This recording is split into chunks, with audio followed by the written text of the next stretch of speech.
name is Joseph Patterson. Welcome to One Jamaica TV. This is the place of choice for all who love this country and want to see the nation succeed.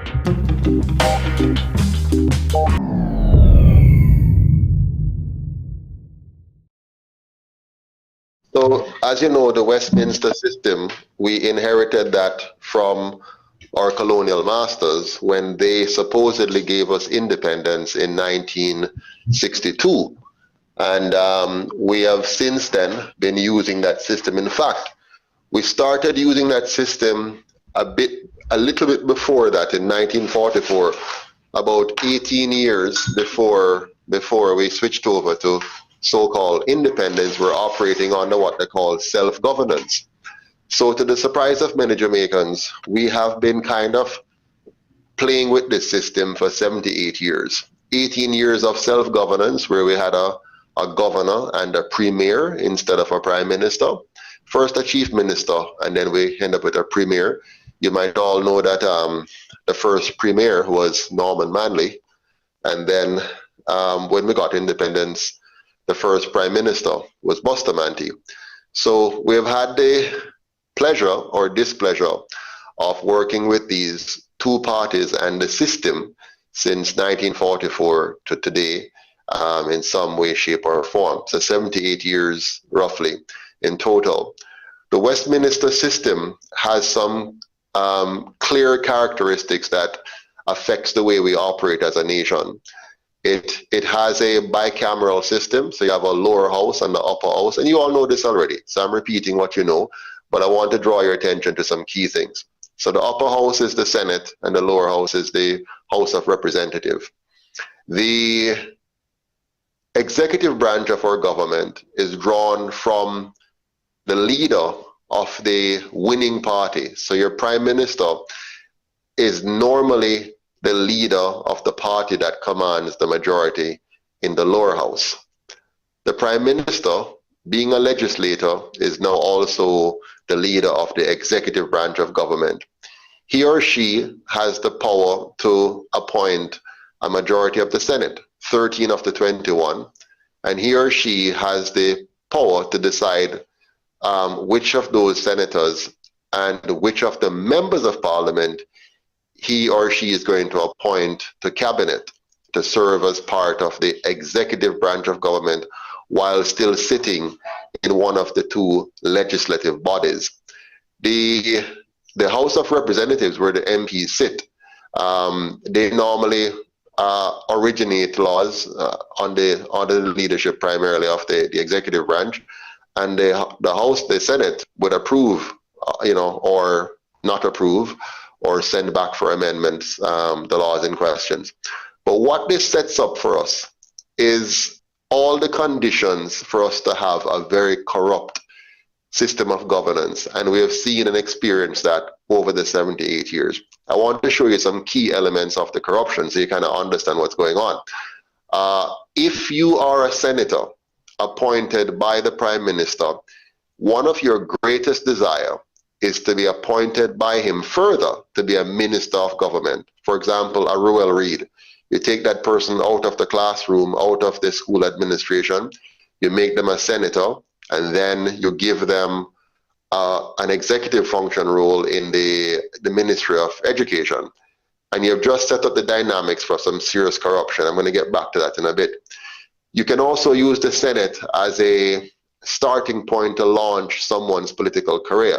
So you can take like a Andre Orton, from the obscurity of economics, bring him to the Senate, so you give him a platform where the Jamaican people will hear him speak, will see him, will get more familiar with him, and then later on now you can have him run for an MP seat and then, become a full part of the pork barrel system.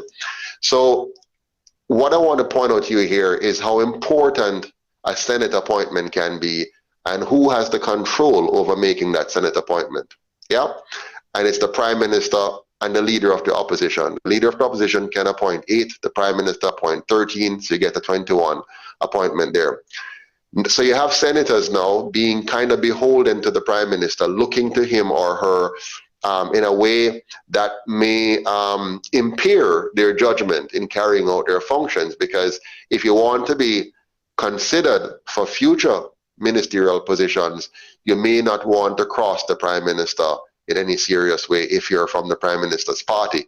If you're from the opposition, similarly, you're kind of beholden to the opposition leader, but at a lesser extent because he's not in power. On the MP side, the member of parliament, every single member of parliament is hoping that they're going to be called upon to be a minister by the prime minister. So they too have a vested interest in not being overly critical, if at all critical, or overly sensitive about, questioning what's coming out of the executive branch of government. Now you have these legislators, lawmakers, now in your executive branch, holding powerful positions in different ministries. The way the ministries are set up, you're going to find that in most cases, the laws are structured to give the minister a gatekeeper role. So a lot of subjectivity instead of objectivity in that process. This leads to many opportunities for corruption, as you've seen. So here you have a person who's running as an MP in his constituency. He's in the legislative branch making laws, and is a part of the execution branch, the executive branch, implementing those laws. And there you have what you call it in accounting terms, a lack of separation of duties, which means weak internal controls, and that filters out throughout the rest of the organization. The Prime Minister's power to appoint all these agencies, put political activists on these boards, funnel taxpayers' money to them by way of board fees, and just creating a very heavy government and restrictions on the economy in terms of a lot of gatekeeping by the ministers and their designates. And this creates the recipe for the Jamaica you see today. I'm shortening all of that so we can have a discussion. I now want to share with you another model, and this is a model that is prescribed by the party that I represent, which is the UIC. We have a model which we call a non-partisan constitutional republic. It begins with the understanding of what a true republic is. Many people think a republic is one where you have a president, an elected president, or some other kind of president, as opposed to a prime minister, right? So you're moving now from the democratic monarchical arrangement, or parliamentary democracy as they call it, including a monarchical element to it, the governor general. So you say get rid of the governor general and have a president instead, like they just did in Barbados, and they call that a republic. I call it a fake republic, and it's not really a republic. A true republic, by my assessment, and some scholars might agree with me, a true republic is one that respects the sovereignty of the individual. So when you design the government, it's designed to protect the sovereignty of the individual, meaning government cannot violate your basic human rights under any pretext. They always have to come to you and ask your permission, and they can't have a majority vote to take away the rights of the minority. So it doesn't work like a democracy where you have majority rule. Rather, it works on the rule of law, where the rule of law is embedded in the principle that all men, women included, are born to be free, and as such, the purpose of government is to protect that freedom, which includes life, liberty, and property rights. So that's a true republic because it now focuses on protecting the sovereignty of the individual, and by extension, protecting the sovereignty of the collective. That's the entire population. In this system now, you look at how government is structured. So you'd have a president, which is elected directly by the people, as opposed to what we have in the current system. The head of the party that wins the majority becomes the executive leader. In our system, a non-partisan constitutional republic, the president is elected by the people directly, like you have it in America, and probably better than America, because they have some little funny things here as well. So this is a direct election of the executive head of government. And this head of government is also head of state. We don't have like what we have in the Westminster system, where the head of state is a foreigner, or some monarchy, or some elected or appointed president. We don't have that. That's what we don't want. That we want a directly elected president that is going to be the head of government and the head of state, and the people of Jamaica as a collective would have elected him or her. In our system, we also call for 3 vice presidents, one from each of the 3 counties, Cornwall, Middlesex, and Surrey. And one of the reasons we want to have this is to make sure that within the executive body, there are some persons who are looking at the geographical needs of the society, but also to not have the situation like you have in the US, where if the president passes away, it automatically passes to the vice president.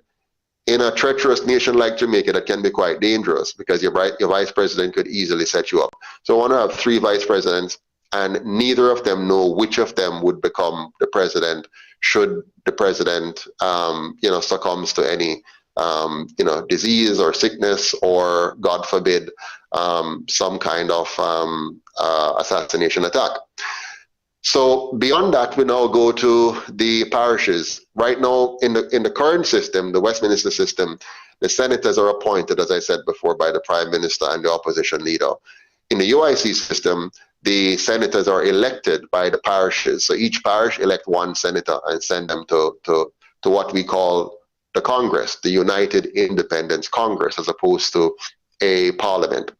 And I'll tell you why we say Congress. In the parliament right now, it's divided. So you have a government and you have an opposition, and they sit on either side, and then they fight each other.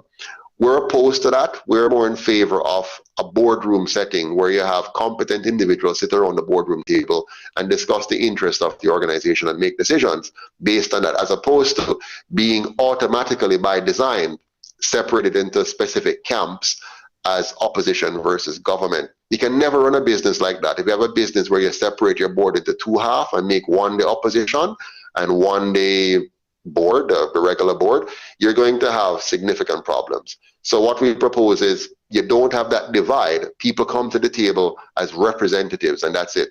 So in the Senate, you'll have 14 representatives, senators, and they're not going to sit in this so-called upper house and be that final arbiter, or part of the final arbiter of the laws and stuff that goes through. But each of them now will be looking at, how does this law affect my parish? So you're going to have them paying closer attention and not just looking globally or looking from their partisan lenses, which we're gradually eliminating. They're going to look at the law in terms of, yes, everything, but what's going to happen with my parish? What happened to St. Thomas? What happened to Portland? What happened to St. James? What happened to Kingston, St. Andrews, so on. So 14 senators elected by each parish. On the constituency side, now the MP side, you're going to have the MPs being elected by their constituents, as they are now, with a few minor adjustments, but they're going to look at things from their constituency side when they're looking at the bigger picture. What is really unique about the system now is how we deal with the whole electoral process. In the Westminster model and many other models, you're elected based on, how much you are able to attract private funding to your campaign, whether through your party or as an individual. We're going to remove that system and have a system of 100% publicly funded campaign financing.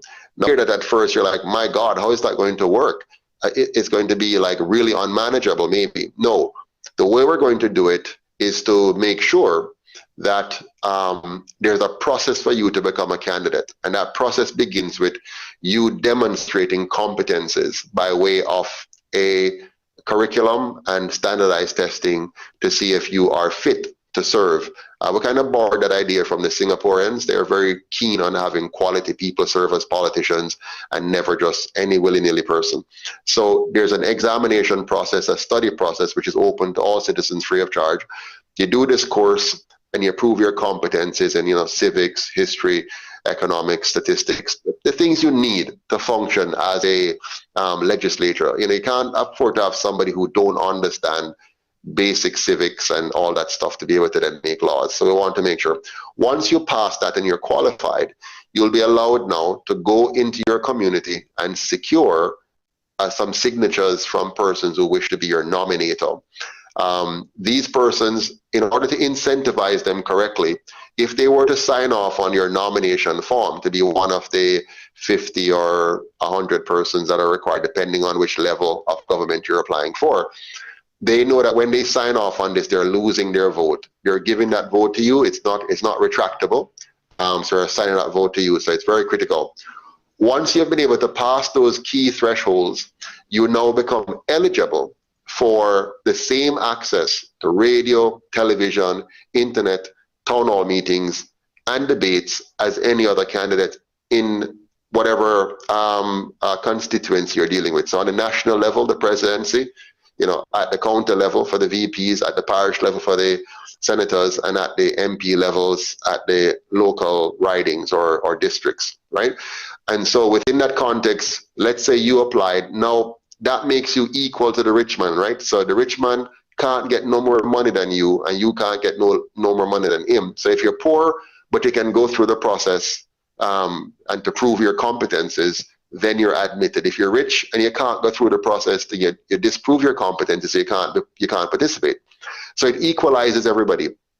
Then you're given now, you get on the government platform on the internet, so everybody can go and log in and check and see. It just go on the system and check, and they can see who is a candidate for my division or my constituency, and they'll see his name, his pictures, some videos, his or her manifesto, what they're promising, and it's all there, and all the other candidates are there. They can click and see comparative, what is similar to the candidates, what are different. So all this is done through government service to make sure equal opportunity for all. And it's fully on the internet, so you can fully see all the candidates.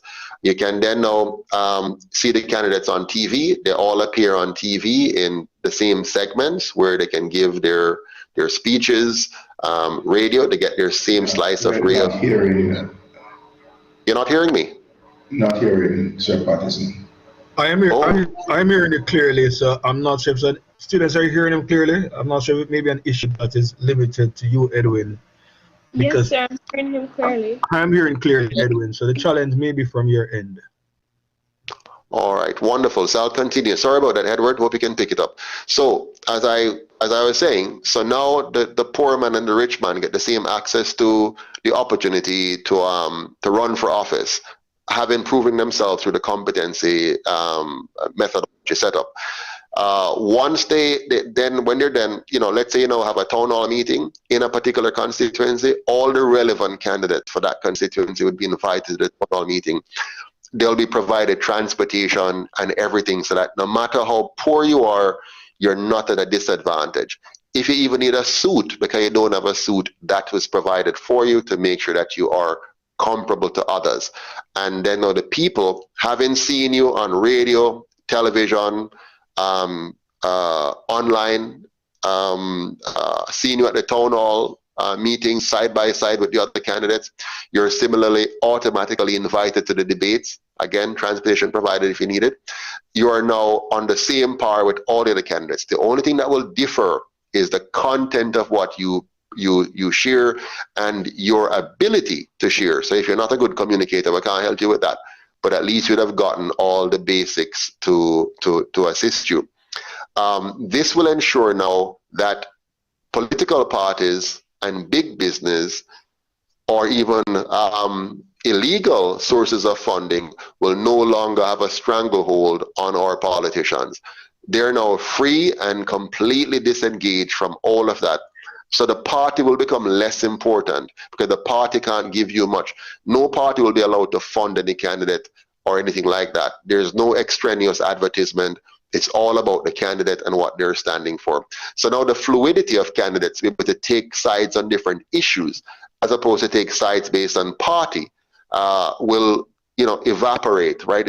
They're not going to be strong on the issues. The whole conversation will change, the dynamics, because now, let's say you're the MP for Northeast St. Elizabeth. Who is your key constituents? Right now, your key constituents is the party and those donating to the party. The other people in your constituency, you just need to figure out how to play with them. You understand?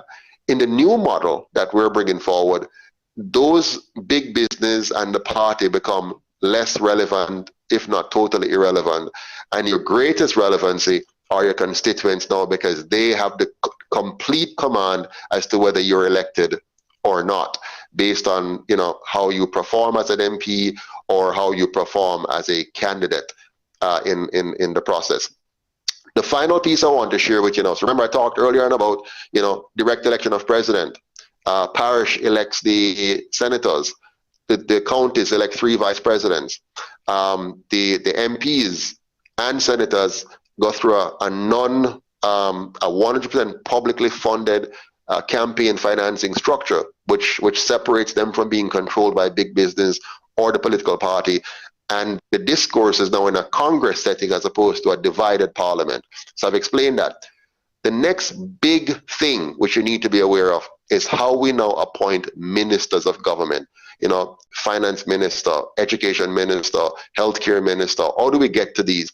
In the current model, again, the prime minister looks on the whatever group of politicians got elected with him, and he has to pick from them, or he can appoint up to 4 senators. So he looks for some people and make them senators, and then appoint up to 4 of them as a minister by law. Our system does away with that.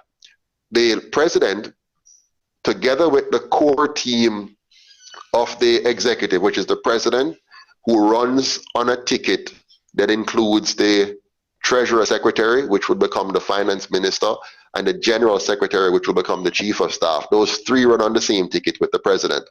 And so when you elect the president, you're electing a finance minister and you're electing a chief of staff at the same time. This is key because you want your president to at least have a small core contingent on his team that he has learned to work with. They have gelled together, they have thought about policies together, and so on. Then they're counterbalanced. The 3 of them are counterbalanced by the 3 VPs who are selected by their counties to represent them within the executive envelope beside the president. So you have those 6 persons now forming the nucleus of the executive branch, with the president having the deciding vote if there's a tie. These 6 persons now working in concert will nominate the other ministers of government, and they can choose them from any Jamaican who is anywhere around the world. So now the focus is on competencies. Can we find the best possible Jamaican anywhere in the world that can serve as health minister, as education minister, as environment minister, whatever it is? So the executive branch now nominates this person, and the Senate serves now as the interview panel. They vet these persons publicly to see if they, the Senate, agrees with the logic presented by the executive branch. If the Senate agrees with the candidate's suitability to serve in the capacity as a minister for whatever ministry, they then make a recommendation to the House to vote in approval for this person. The House has a simple task, no further debate. They simply go with voting up or down based on the interview process or vetting process that was publicly followed in the Senate. This brings transparency to the selection of ministers, but it also makes sure that they will get quality and competent persons because of the checks and balance that has now been set up. On top of that, the minister thus selected cannot be removed by the prime minister unilaterally, or the president unilaterally. Right now, the prime minister can remove any minister unilaterally, and he can, rescind a senator's ministerial appointment, right, and send him back to the Senate, and say, go sit down.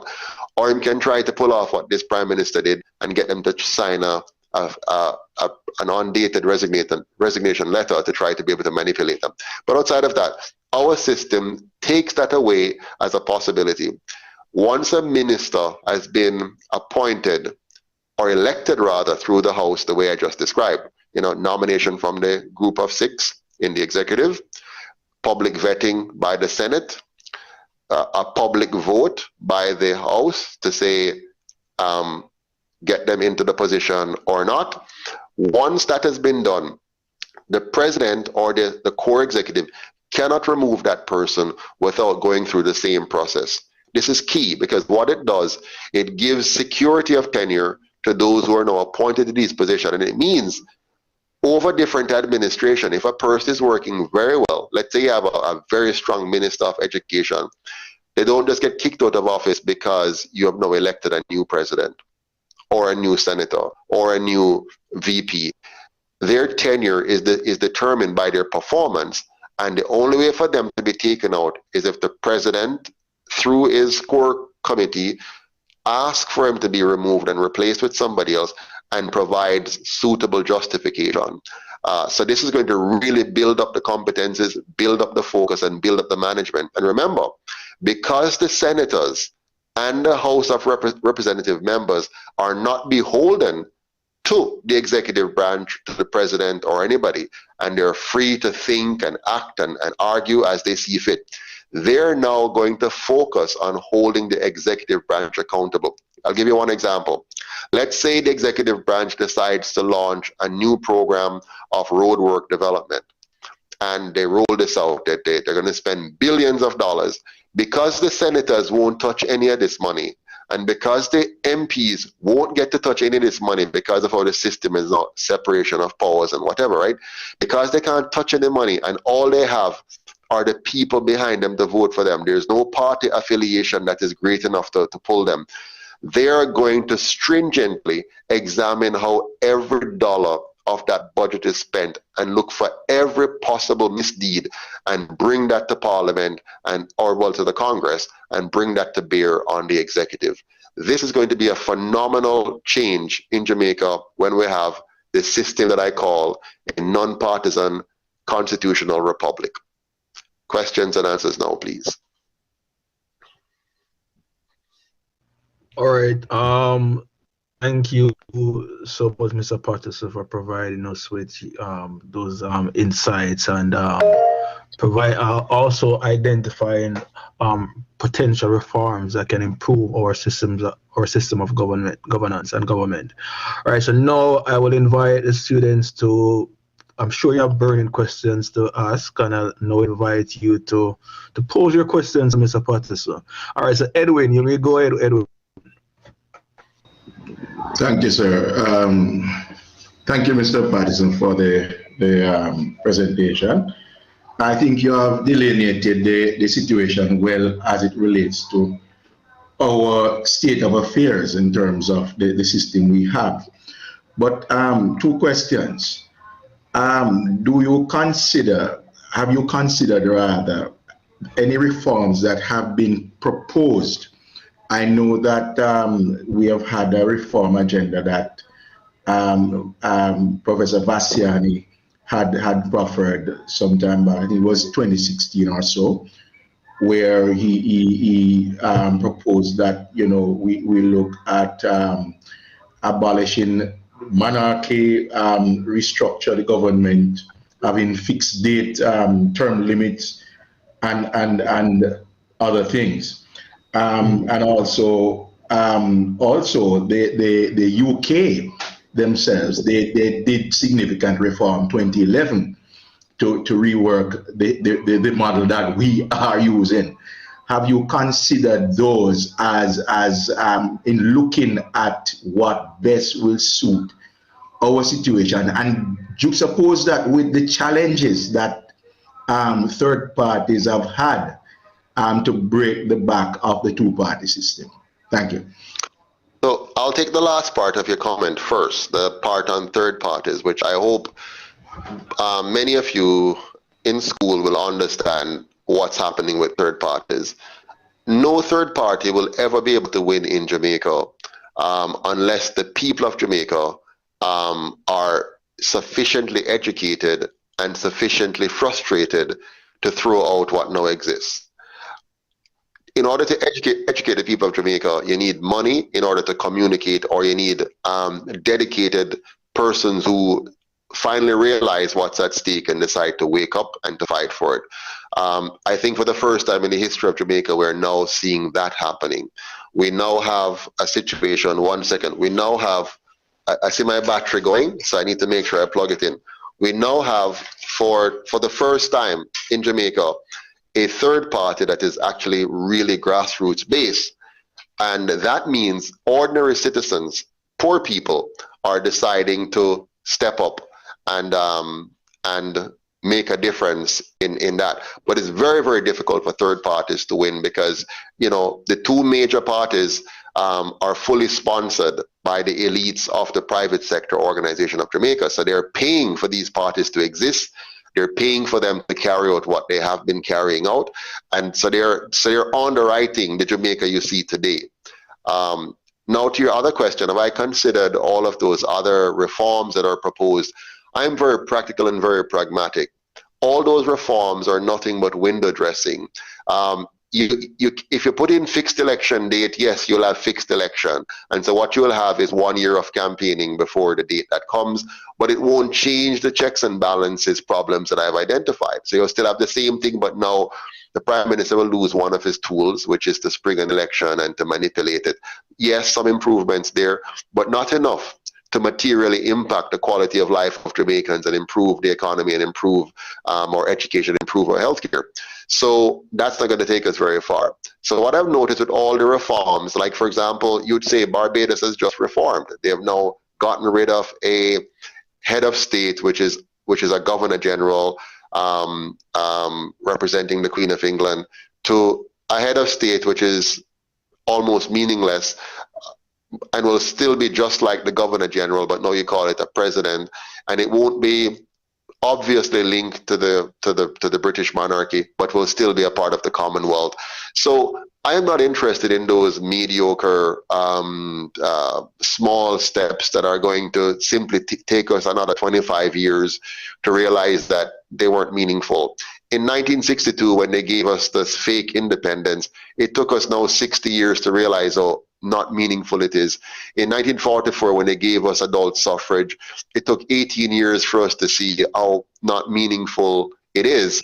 I'm interested in meaningful reform, substantive reform that's going to make a difference in our lifetime and in the lifetime of our children, and give us a Jamaica which is no less than Singapore in terms of quality. All right, thank you, Mr. Patterson. Edwin, as Mr. Patterson sufficiently answered your questions, Mr. Edwin, were your questions sufficiently answered by Mr. Patterson? Edwin. Yeah, but I would have loved to hear the specifics in terms of critique of some of those proposed reforms, and also what UK government did also. Yeah, thank you, Edwin.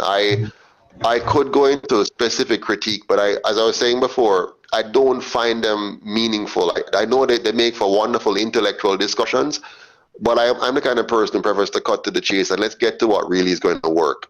The UK, the Westminster system was built for them, and all the tweaks that they're doing is tweaks for them. I want you to know, though, that democracy, the way we know it today, was designed to keep and control the masses from understanding fully what is being done to them so that they can be distracted by it and so on. It works very well in Jamaica, except that because we started with it, it really undermines us tremendously, while in their country, they already use old money and slavery to build up a solid economy, and then they put this so-called partisan democracy in place to keep the rest of the people in check and maintain the status quo between the elites and the rest of the nation. I'm not interested in us having those elitist intellectual conversations. Let's look at the meat of the matter. How can we immediately move Jamaica from where it is into a highly productive society? And it cannot be done unless we go to proper checks and balances, separation of powers, and get rid of the monarchy as a mental enslavement on our people. All right, so Edwin, Mr. Patterson has further clarified his original response. Are you satisfied? Do you have a follow-up question, or you're satisfied with the response he has provided, Edwin? Before we go to Brian on others, Edwin. I'll resign for now, sir. You resign for now. So you resign and think about it. All right. So Brian, all right. So go ahead, Brian. Brian, then Chada. Go ahead, Brian, then Chada. Yes, sir. Hello? So Brian Welch. All right, so it's Brian Morgan first. Brian Morgan's hand was raised. So it's Brian Morgan first, then Chada, and then Brian Welch. You're third in line. So it's Brian Morgan first, then Chad Campbell, and then Brian Welch, in that order. So you go ahead and Brian Morgan. Go ahead, Brian.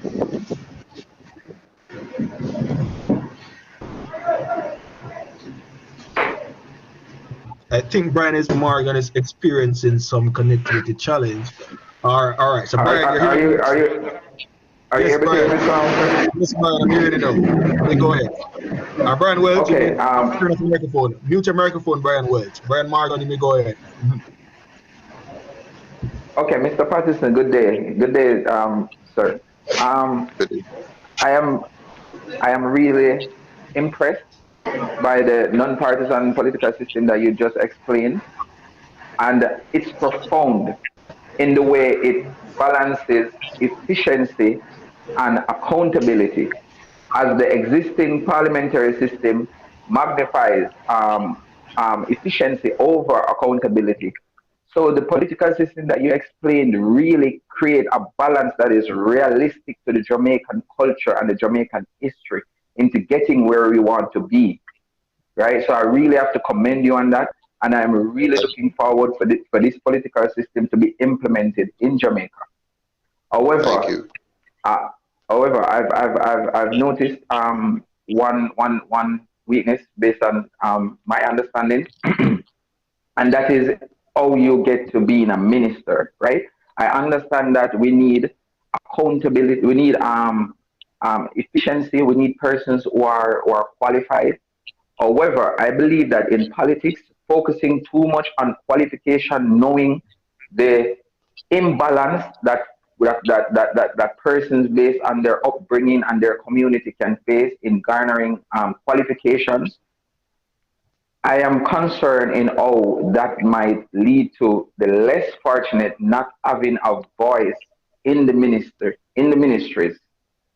And to give you one example, for example, in the current political system, you can use experience. So you can enter the government organizations and you can stay there for years and you can build your experience. And based on your experience, you can that can be matriculated into an appointment in the Senate or for you becoming an elected government official. So can you respond to that, sir? Sure, thank you. Excellent question. There are two things coming out of your question. One is the issue of creating an environment where those who are less endowed, let's say academically and similar, may be at a significant disadvantage in getting into politics, period. You didn't mention that, but I think I see the connection there as well. Yes, sir. So a candidate running for office today, any candidate, as dunce or as bright as they may be, can run today. What will make the difference today is whether or not you're in a political party that is well endowed with funds to help you, and so on. Now, the system that we're putting in, and similarly, on the ministerial side, our approach focuses on the people who are most qualified experientially and, by training, right? Professional training, academic training, and so on. We are deliberately doing this because Jamaica needs to attract the best and brightest into its political realm to help us. We cannot afford, having spent as long as we have tinkering and playing around and having all kind of incompetent persons having massive sway over our economy, over our lives, and not necessarily having the skills and competences to properly deal with the different issues. So it's very important that we do the trade-off. I would rather the trade-off of possibly having a person who is lesser endowed not getting into one of these positions and trading that off with having a person well endowed getting in that position and being able to deliver. Remember, they're going to be held to account because of the mechanisms that we've set up, but they have the skills. In my work so far in politics, and I've been doing this now for 10 years, unpaid by the Jamaican people, studying what's happening here in Jamaica. I've been to China, look at their system, Germany, Australia, the Netherlands, France, the UK, Africa, Ghana in particular, and Cuba. I've been around, checked out their systems. And what I realized, those countries which are most effective at getting highly qualified persons in roles where the control systems, the checks and balances hold them to account, get great results, as we see in Singapore. their political process is built on only allowing the brightest minds into the government controls, right? And that's very, very important. What we have done, though, at the candidacy level is make the avenue free of charge for you to get the competency. So you may not have a degree, for example, or a diploma from anywhere, but if you're the kind of person that can read and understand and learn and apply, you can just enter this program free of charge. It's a public service. You go into the program, you read the material, you attend the lectures, you watch the videos, and then you sit the exam whenever you think you're ready to sit the exam. And the exam proves that though you may have not had any massive formal education, you have the ability to look at the kind of data, the kind of information that would be relevant to you being a part of the governance model at that level, and you demonstrate competences there. Once you pass that, you can move on to the next level.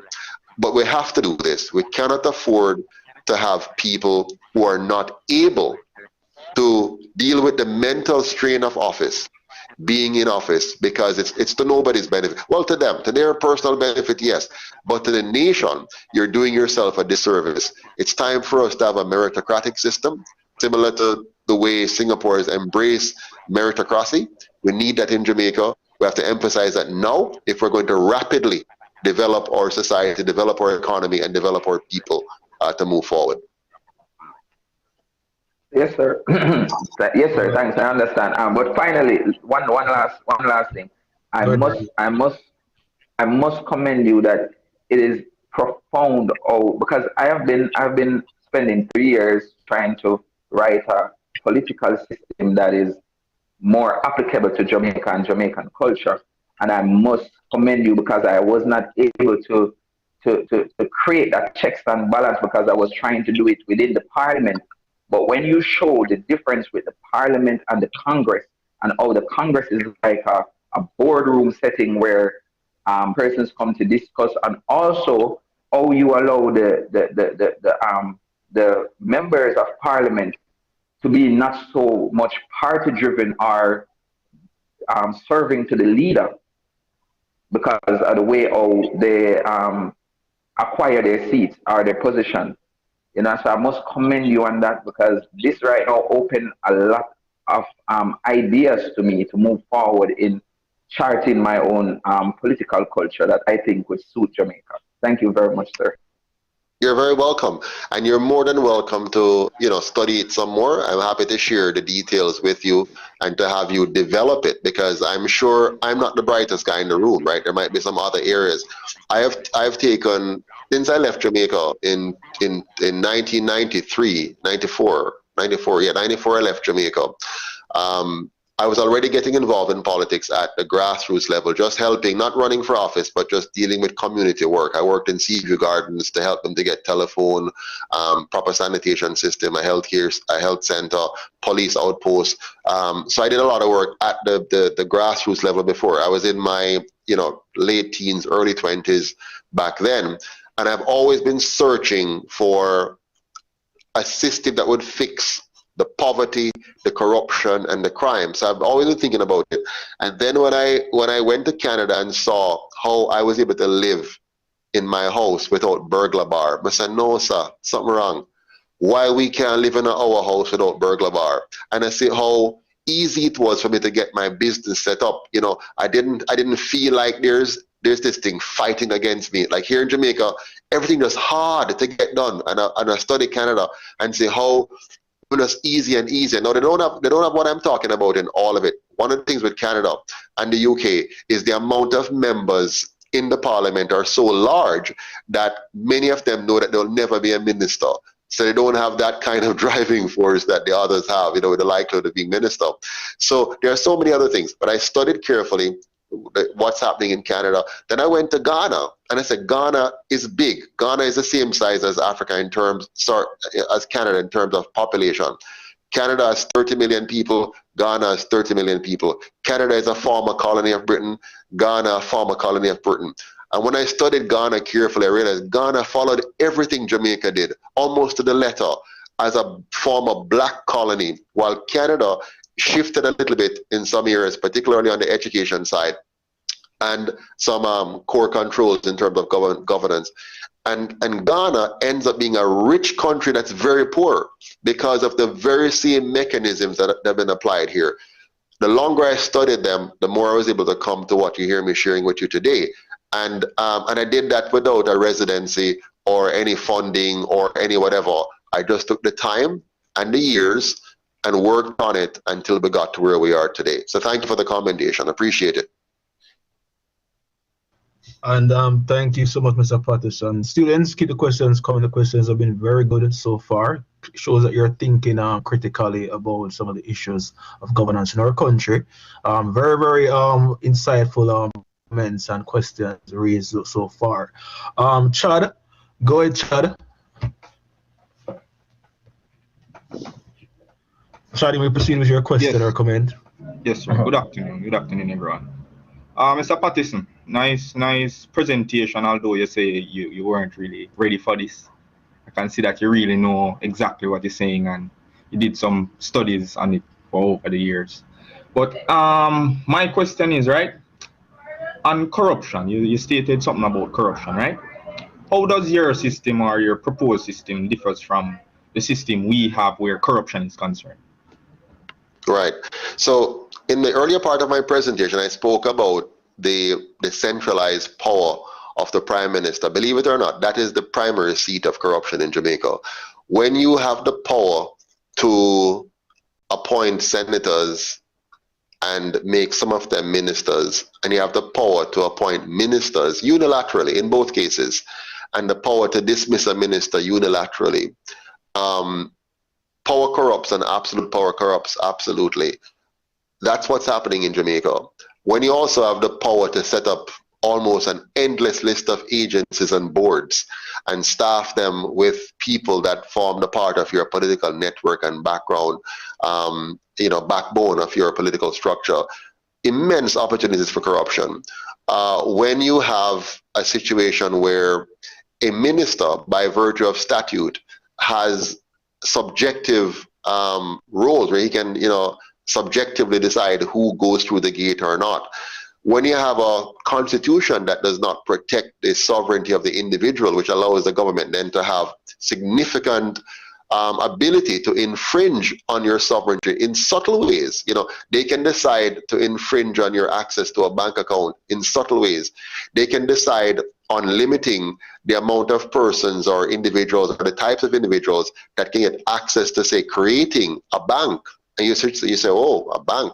Yeah, they have by legislation, they have made sure that they create, without you knowing it, a banking cartel that limits access to entry. So even if you were creative and wanted to build a creative financing scheme that could really work, by design, because you have lost your sovereignty, because they didn't build that into the constitution, and they've given enormous power to the government, then they're able to eliminate your access. Now, when they do that, they then give access to special people.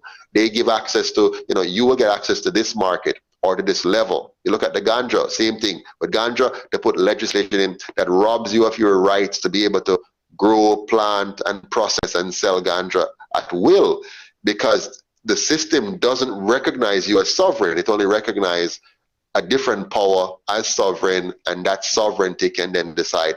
So these are the things. The more you have bad regulations and powers that are concentrated and misplaced, you have many opportunities for corruption, and you drive that. And so Jamaica has become more and more corrupt the longer we keep the system in place, because there are too many avenues for it. It's so bad that now corruption is a part of our culture. It's now in our DNA. And I'll give you the flip side to that. In Singapore, where Lee Kuan Yew in 1965 pursued a very draconian approach to eliminating corruption from government, and by extension society, Singapore is the opposite of Jamaica today. They have a culture of anti-corruption. So the people themselves, down to the teacher in the classroom, the janitor, the household helper, they now have a culture of anti-corruption, while Jamaica has a culture of pro-corruption.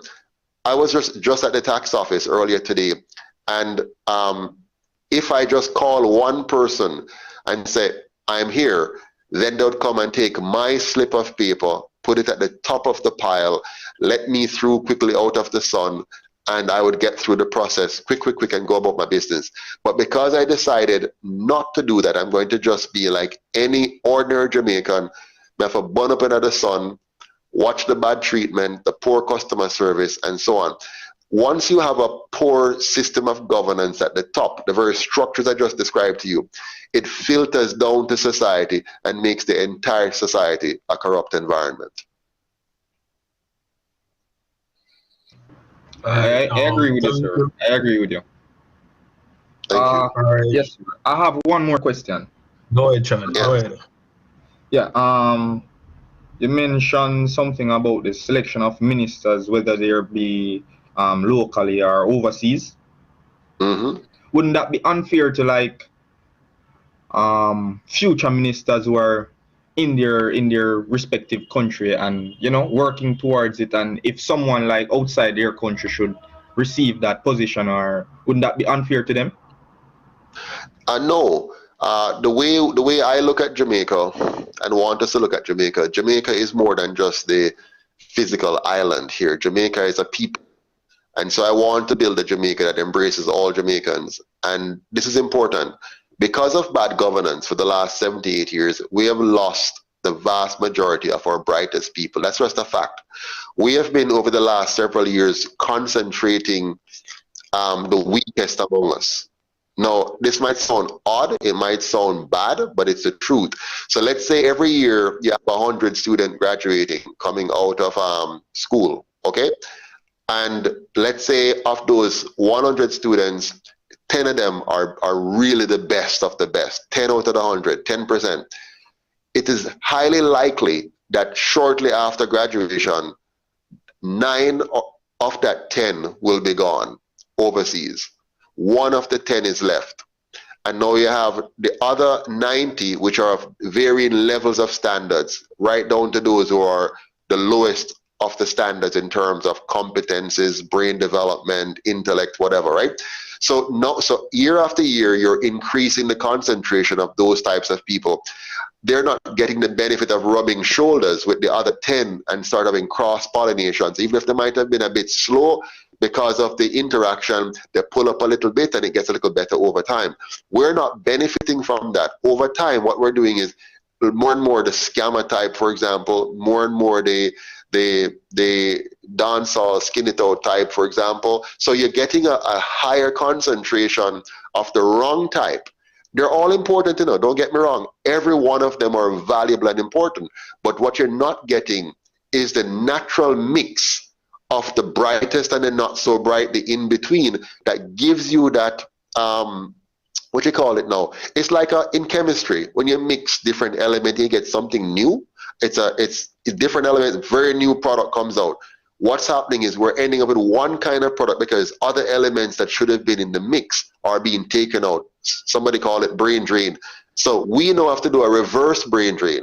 And under the UIC government, we're going to deliberately try to re-inject the best and the brightest back into Jamaica so that they can start cross-pollinating again and building up the culture, building up the competences, building up the intellect of our people so that we are more now. We're more than just basic agriculture. We can go to a higher degree of agriculture and much like the Netherlands. The Netherlands, a small European country, 17 million people, the second largest producer of food exports to the world, just behind America with 250 million people. How did they do that? Because their government were wise enough, they had the leaders to bring them up, right? So we now have to deliberately re-engineer Jamaica by bringing back talents right now, as quickly as we can, to get them mixing in the pool of people and just build the culture again and build up the capacity again, and so that we can start producing at higher levels. We need farmers who are going to use electronics. We're going to use analytics. We're going to be able to properly forecast, the environment that they're in, who can test their soils, understand soil composition, who can use more indigenous organic material to create the kind of stimulants that we need in terms of fertilizer here in Jamaica, reduce our reliance on importation of that because of how we're using it. Getting into vertical farming to increase the space that we're covering, increase our yield. Capturing water properly so we can export water and not just waste water and suffer because the network is poor and the reservoirs are limited and the management is poor. Getting back the technical skills or engineering skills, build our engineering capacity so we can now get into high-level coding, artificial intelligence, to run many of our systems for us, to free us up to do more and greater things. We cannot continue to be a substandard country and expect to be able to compete in the global economy. Every year, we're losing our global competitiveness, and that is measured by our exchange rate. As our competitiveness decreases, as our productivity decreases, our exchange rate follows. And it's a simple metric. Lower productivity, lower exchange rate. Very, very simple. Build up back our productive capacity, you'll build our exchange rate again. In simple form. I'm just kind of summarizing it for you. Thank you, Mr. Right. Thank you, Mr. Patterson. Chad, you satisfied with the response? Yes. Hold on, give me a second, Brian. Chad, are you satisfied with the response of Mr. Patterson to your question? I'm sure he gave more than the response you had anticipated, right? He expanded. Yes, sir. I have more questions, but I'd like for everyone else to get a chance, Yeah, man, appreciate it, Chad, all right? Brian Wells, you may go ahead with your question for Mr. Patterson, Brian. Go ahead. Yes, sir. I think that is good what he said is that does the distribution of resources. But sir, I think what I have a theology and psychology that I'm coming up with that I think our Caribbean states, they are living divided despite CARICOM and certain things. I think we need to do you think the future of the Caribbean unifying themselves and distributing their resources within their region and not depending on the first world states for certain resources, for example, because we have to depend on their imports and we're importing very much. So I think what we can do, we can have everything in our region for ourselves that we don't have to, because our main industries are solely dependent on them. So we need to become more unified and more dependent. I'm just asking if this is possible. Yeah, man, you've actually, there are two parts to what you're saying. Part number one is Jamaica able to subsist, or to not subsist, but to succeed on its own? The answer is yes. We are able to be very successful as a standalone island. Not that we will be able to provide all of our needs. What I mean is we can find our competitive advantage and build on them. Jamaica has two primary competitive advantage, two critical ones. Number one is to be the organic food capital of the world. We have actually squandered that opportunity and have been successfully eliminating ourselves as a competitor in the space. Number two, we are well known for entertainment and food and so on, so which means we have a distinctive advantage in tourism. If we were to do those two things very, very well, by making all of Jamaica a tourist destination, not some enclave or some all-inclusive area, make Jamaica all-inclusive tourism. Now, what do I mean by that? If we were to make all of Jamaica safe, clean, orderly, and pretty, meaning, proper sidewalks, manicured lawns and flowers and carefully planned trees and nice public parks like you have in New Kingston, for example, Emancipation Park, spread that out across the entire country and make it easy and accessible for tourists to just come and embrace the whole thing. Remove the barriers to entry that makes tourism almost like a product that a few people own and control, and instead make it a community tourism so that the tourist spends their dollar right in the communities, the Raytown community, the Beeston Street community, what do you call it now, Mandeville, everywhere. Just go through and be able to go into those communities, seeing a space that is well managed, providing 500,000 jobs, by the way, well managed spaces that makes tourism a natural part. This is a spin-off for the existing residents, because now you as a young professional, you'll be pleasant. You'll be very happy to live in a Jamaica like that. When you get your girlfriend or your boyfriend or whatever, you feel good about going out here. Like you go to Devon House, you feel good to go to Devon House. You want to feel that way when you walk outside on the road. You know, the bus service, the street design, the layout, all that kind of stuff. You couple that now with a Netherlands type of organic farming, where now you're doing maximum high yield farming that's going to create another 500,000 jobs, and with the exportation dollar coming in, you know, for that, you now have food security because you're going to employ what I call water harvesting technology. You now have water security, and because you're going to now leverage our sun, our geothermal energy in the earth, our biodiversity to produce biogas, and our hydro facilities to augment with hydroelectricity and wind power, and create a cogeneration system that allows us to meet at least 78% of our energy needs from those sources. Now you have cut down your cost of energy, which is going to propel the small manufacturing sectors as well. And so now you have another 250,000 jobs created over there. 1.2 million jobs through those three sectors alone. So Jamaica would then be a very, very solid, stable country, as small as it is. And remember, Singapore is the size of St. Thomas. So they're the size of St. Thomas, but they are producing at a level that's 200 to 300 times the average Jamaican. And they have a population of nearly 6 million living in just the size of St. Thomas, which means Jamaica, on par, could hold 70 million people at the same level. We don't have 70 million, which means the land space we have can be turned into mass production, especially on the organic side. Link that in with tourism. So you link organic farming in, so now it's a part of your tourist attraction because of how powerful your agri-farm sector is, and you make it something that people want to come and marvel at, come and look at, just as it is in the Netherlands, and you bring out all of our other unique characteristics in entertainment and sports and food, and really make tourism the mainstay of Jamaica, while defending against any drop in tourism dollar by the agro sector, and by protecting ourselves with water and foods and energy security in the ways that I just described. This is a powerful way of us going forward. Now, let's take that bigger now, macro.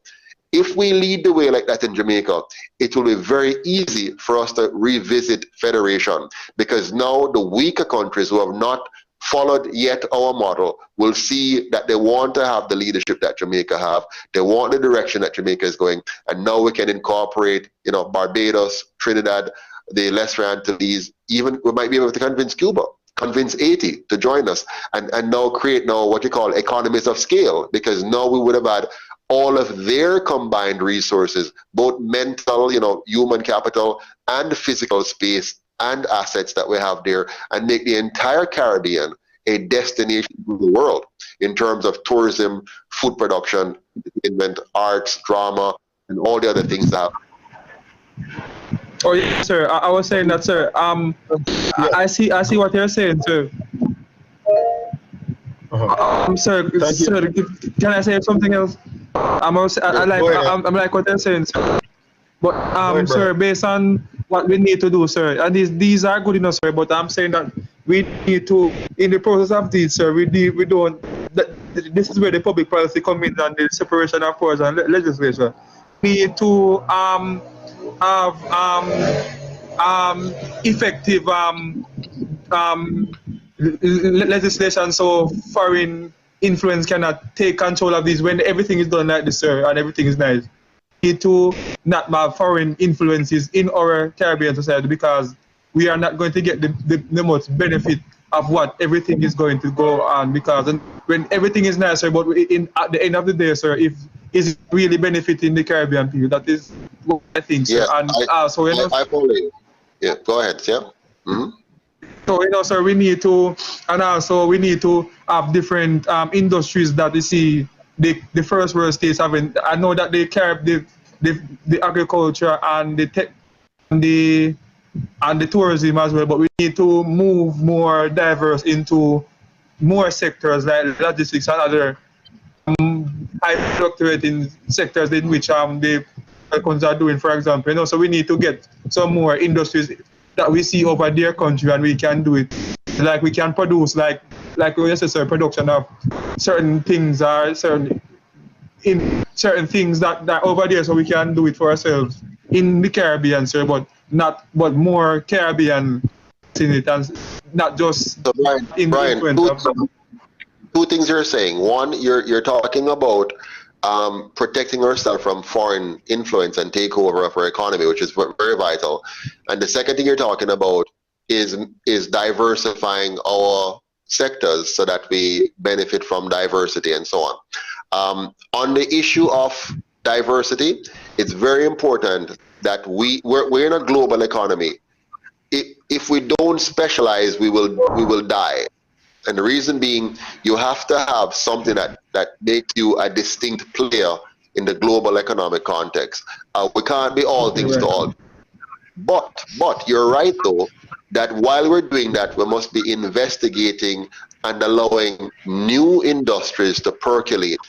So my strategy, if I were Prime Minister / President of Jamaica, would be to make sure that we get these 2 or 3 industries. So watch them, right? Tourism, organic farming, complemented by water, energy, and food security, right? Get those sectors going very, very strong, while now that the money from that allow you now to start to invest in other spaces more and more and more. So for example, across these platforms, artificial intelligence can really grow our productivity.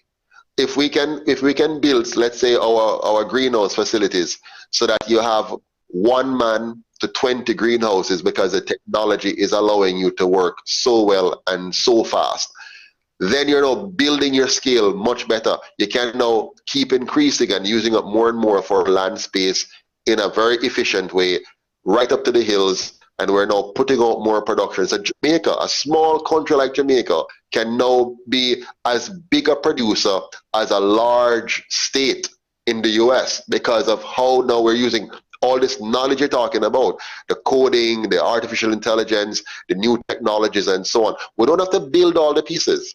If you try to do all of it, you weaken yourself. So we don't want to do that. We want to make sure. Now, in terms of the foreign interference, remember earlier on I said the key role of government is to protect our individual sovereignty and our collective sovereignty. So I have a plan for that as well, but we'll talk about that another time. Next, Mr. Gordon. All right, thank you so much, sir. Mr. Brian. Brian, we'll have sir. We're out of time. Yeah, man, Brian. All right, on that question, right? Because we are almost out of time, and Mr. Patterson has to go, right? Quickly though, I think Brian Morgan and also I think Monique asked 2 important questions in the chat. They want to know where they can find the literature on non-partisan, your proposal for a non-partisan republic. So you can look at our website, uicjamaica.com. But what I can do, Mr. Gordon, I can share something with you, which you can also share with them. And I would love for us, if it's okay with you all, for us to go on a program, all of you, or as many of you want to, come back and let us have a public conversation where you get to ask me even deeper questions and we get into it. I think it's very good for Jamaicans to hear this kind of dialogue more often. Most definitely, I concur with you. So you can access more information about the proposal for a non-partisan republic via the UIC's website. And can you repeat the website for the benefit of the students? uicjamaica.com. So uicjamaica.com. United Independence Congress of Jamaica. So uicjamaica.com. All right. Did you get it? So, Monique, Brian, the information was for you. All right. I know that Mr. Patterson has gone well beyond the time that we originally agreed on. So, students, I would, on behalf of the entire class, I would like to thank Mr. Patterson because, usually when we have these kinds of discussions, the 2 major political parties tend to be given the national platform, while third parties tend to be excluded. And therefore, many of us are left with the view that the only two voices are really the voices of the two leading political parties. It's very important that we include independent and third-party voices and perspectives into the discussion. So for us to understand that we do have alternatives and we do have options, and we have credible options that we should take seriously. In his presentation, he has articulated many of the issues that matter to us, many of the changes that we like to see, and therefore he has shown you that the UIC is capable of being a credible option, and a kind of power is invested in us in a democracy to not only expect change from the top, but as ordinary citizens, we can become agents of our own change, and we can act in our own interest by, for one, considering third parties such as the UIC as a genuine option and alternative to the People's National Party and the Jamaica Labour Party. So thank you, Mr. Patterson. This was a very, very thought-provoking and interesting discussion. I'm sure I'm speaking on behalf of the entire class when I say that this was a very value-added experience for every single one who was here today. So thank you so much, Mr. Patterson. I really appreciate it. All right? Thank you, so Mr. Garden. Could you tell me how many students were on? I can't see the numbers. All right, so the class in total has 30 students. So we had 22 students today. Some were kicked off, some had some connectivity challenges, but so generally it was about 20 students. So wonderful. About 20 students generally. And is it possible to just hear a 1 minute feed or half a minute feedback from a few of the students as to how they found the session, just to kind of get some thoughts from them? I know you're happy with it, the chair. Yes. Definitely. So Brian Morgan, I know that you had raised your hand, so I'll give you an opportunity to appraise Mr. Patterson's presentations quickly. Anybody else? So I'll invite two, three. Mr. Patterson, I'm not sure your time is like 3 students to provide your evaluation of Mr. Patterson's presentation. Nicely. So Brian Morgan first, then Edwin. So Brian Mark and then Edwin. And I think Brian Scott and Brian Welch. In that order. So Brian Morgan, Edwin Scott. Go ahead, Brian Morgan. Go ahead. Yes, Mr. Patterson. Again, your presentation was very profound. And I agree with you that we should have more of this conversation in the public domain to let people understand that through the system, we can stand a chance for a better Jamaica and for a Jamaica that we all are looking forward to using the system, because there is this popular belief that the system is corrupt. Every system is corrupt. And you have just showed us that there is actually a system that can bring the balance, that can reflect Jamaican culture and Jamaica's need to reach where we want to reach as a country. And I thank you, and I really look forward to having more discussion like this with you and listening to you have more discussion like this around this topic and this political culture. Thank you very much. You're welcome. Thank you so much, Brian Morgan. All right, Edwin, you may go ahead, Edwin. Thank you, sir. Yes, I want to add my commendations to Sir Patterson. Very lucid presentation.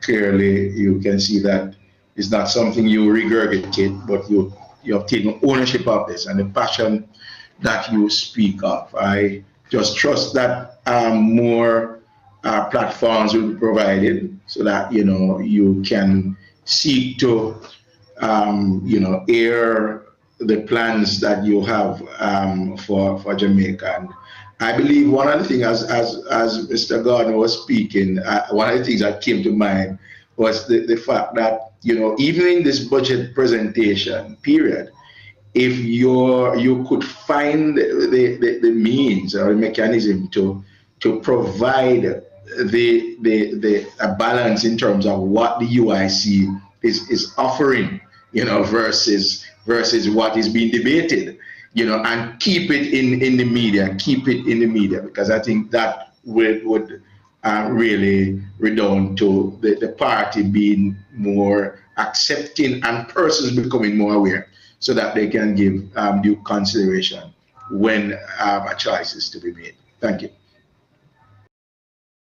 Thank you, Edwin. It would appear as if we have lost Mr. Patterson temporarily. He seemed to have experienced a disruption in his connection. That being said, Brian Welch, quickly, let me hear you. How do you praise Mr. Patterson's presentation? I think it was very intriguing and exposing us, sir, especially the young youth of today. We need to have a particular mindset and going forward and movement of which to embrace the theology, because over time this is very good for even our own personal and economic development, because based on the current situation we need persons thinking like this, sir, because sometimes it is the psychological and social growth, upbringing and development of persons in also for them to see this vision and change for Jamaica. Without this, sir, this is very inclusive. This can make the plan for this theology of making a change to exist, because we need to firstly this in the minds, into the psychological aspect of the people. Think this was very, and I'm looking forward to joining this organization. Hopefully, I can become a better member. I can become I'm so sorry, guys. I got disconnected. My apologies. We noted that you were disconnected. And I would love for you to have heard the entirety of Edwin's because his comment was profound. We're hearing from Brian. He's the third student to provide an appraisal of the presentation. Brian, you may conclude. Brian. All right. Oh, so, I can go. All right. I think their presentation was very exposing to our mindset and ecological development of certain aspects of when we look at the country, and because this is very crucial. Without the theological and psychological mindset of persons to go about change, this cannot be possible, because and I thank you for that, because we need to make persons think along this path, So, for example, with more and more persons think along this path, they will do and accept the system in which we can the develop the country happen, and I'm happy for that, and I'm hoping to become a member of the UIC and hoping for brighter things forward and stuff. And wonderful. Okay. All right, thank you all so much, Brian Welch. I appreciate that comment. I think one of the point that Edwin had raised, Mr. Patterson, was that there should be an opportunity for example, UIC to be included in this budget discussion, to provide a counter perspective or a counterweight to the government and the People's National Party during this period of budget discussions.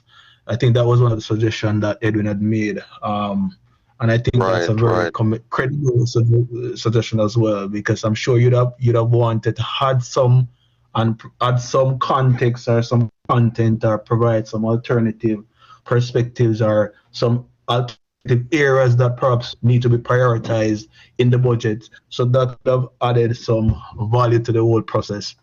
So that was one of the suggestions. You'd have missed that because you had lost connection temporarily. All right. Well, I want to thank all of you for. Oh, sorry. Go ahead. Go ahead, Mr. Portis. Go ahead.